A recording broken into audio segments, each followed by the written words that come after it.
Hello po, magluluto naman po tayo ngayon ng no oven bake mac. Ayan, mag-isa po muna tayo ng sibuyas. Then after po is ilagay na natin yung ating bawang. Ayan, halo-halo lang po. Next po is yung ating beef, ground beef. 1/4 po yung ginamit ko dyan. Then hayaan lang po natin siyang maluto. Takpan po natin. Then mag-add po tayo ng salt and pepper. Halo-haloin lang po.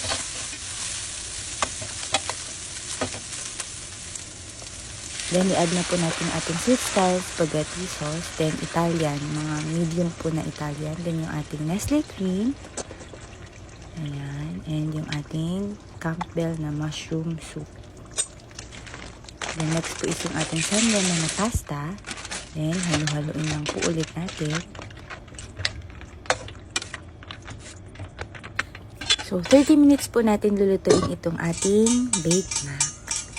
Ayan, kapag nag-click na po yung vapo valve, ibig pong sabihin, haluin nyo na po siya.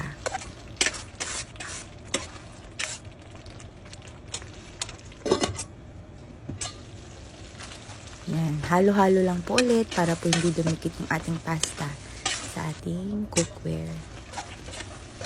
Kapag natuyo na po, ito parang ganito po, okay na po siya. Ready na po natin ilagay yung toppings po niya. Una po natin ilalagay is yung ating Nestle cream. Ayusin lang po natin. Then, yung ating mushroom soup po ulit. Bali, 2 Nestle cream and 2 mushroom soup po yung ginamit natin dito. Mushroom soup in can. Ayan, ayusin lang din po ulit natin. Then, ilagay na po natin yung ating quick melt cheese.